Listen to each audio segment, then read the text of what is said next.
We're talking about vibration and staying in that higher vibrating realm. On a practical level, people ask me, on the money side of things, can I afford this, right? Whether it's the house or the shoes, whatever it might be, can I afford this? So my practical side says, okay, we can crunch the numbers, right? We can do a budget, let's look at cash flow, let's do the traditional side of things.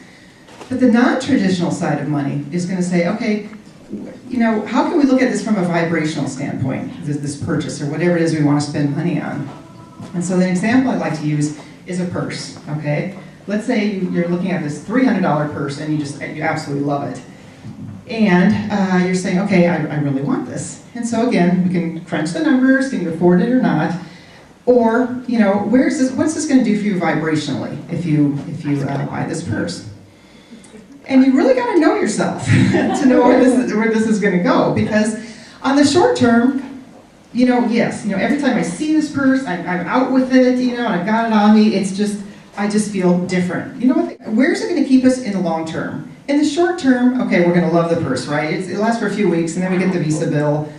Then we're saying, okay, it's adding to my bills. I still have to pay for it. A few months are going by, and all of a sudden you're kicking the purse, and you just, it's lowering your vibration because you have guilt or baggage, excuse the pun, tied to it.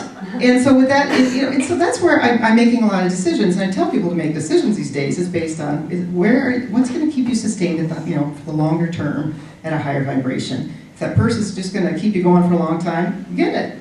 If not, if you think it's going to, it's a short-term thing, then I wouldn't do it. Another thing too, when it comes to this, is the lottery. I think it's interesting. They've spent a lot of research looking at lottery winners.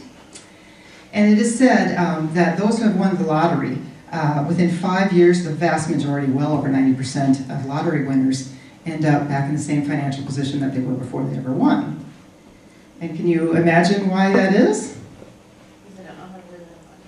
Yeah, they're not living in abundance. There's not a match. They're not in this place, this higher vibration to make it stick.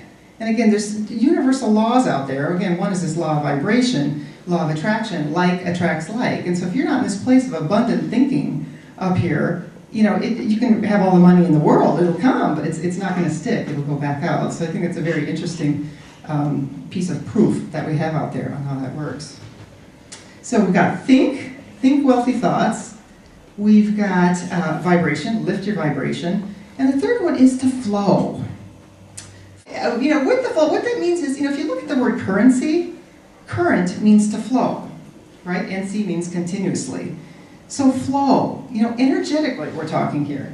Let the money flow, okay? And so you have to think about that. Are we letting it flow, or are we hoarding and stockpiling and squirreling away and saving?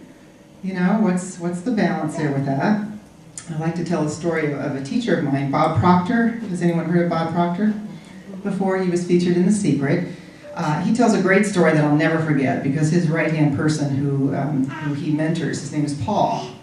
And they were driving, Paul was driving, and Bob Proctor, and he said, so Paul, did you ever buy that house along the beach that you were looking at? You were looking at that wonderful beach house. And Paul said, no, I haven't, but I'm looking at a condo, instead, along the beach. And Bob said, why are you looking at the condo?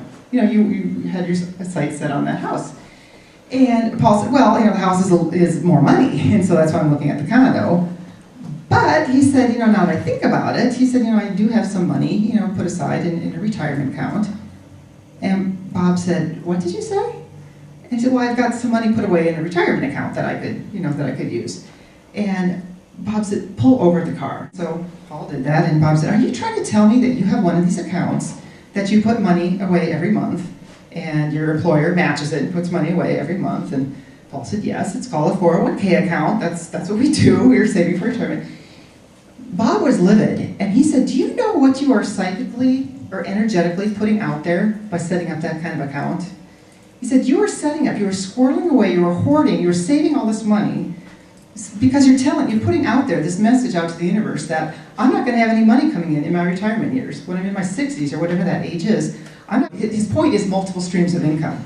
We should have multiple streams going that are not necessarily going to end once we're in our retirement years, okay?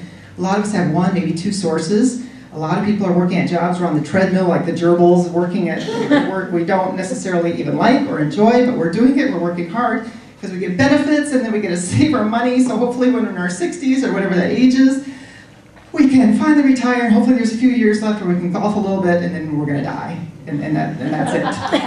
And so the point is, why aren't we setting up, getting more creative with our money here and our resources and setting up multiple streams of income that will continue, and where we don't just have to be at a job 8 to 5 and then and keep squirreling away. So that was very, very powerful for me.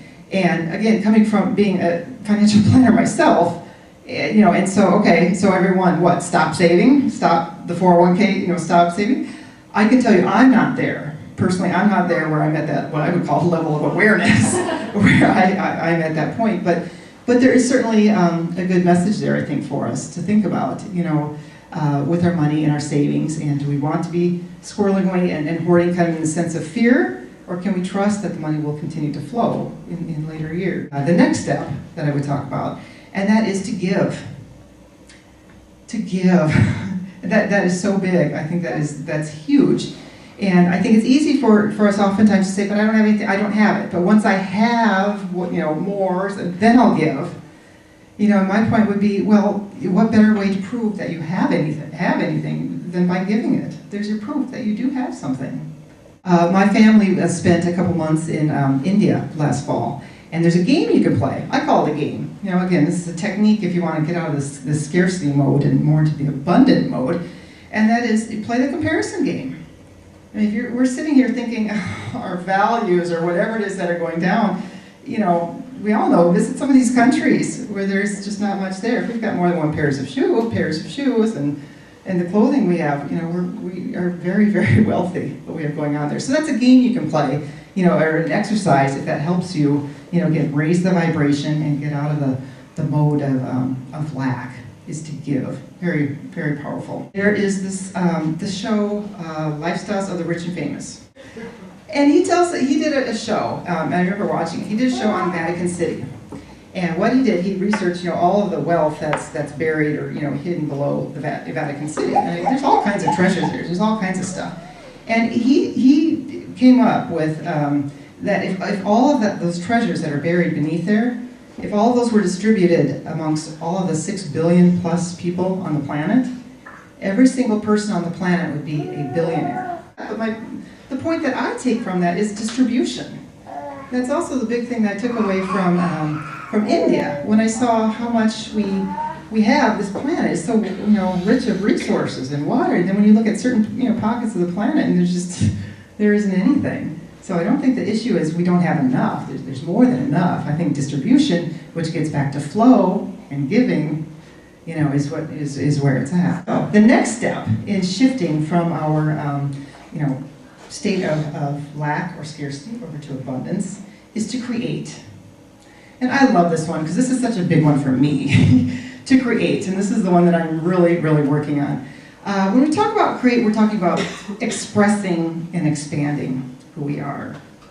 And that's big for me, who's sitting here so oftentimes in my traditional financial planning role. And that's where I'm comfortable, and those of you who know me know that's it. And don't any of you feel or just feel like you're not living up to your full potential of who and what you're supposed to be doing? Anyone? Not feel, It's like we get stuck into our roles, and I'm a mom, and I'm a this, and I'm a daughter, and I'm all these things, but there's so much more I'm supposed to be doing. And I know that's true for so many people. And it's when we're in that create mode where I think when we're talking about money and when we're talking about work or jobs, where I think, okay, what is it? What is it that I'm passionate about? What is it I'm supposed to be doing instead of just worrying about, paying the bills and things? And there's a lot of information we can get if we look at our 0 to 7 years, going back to when we were a child. What is it that you love to do? What did you find yourself doing? Have you ever thought about that?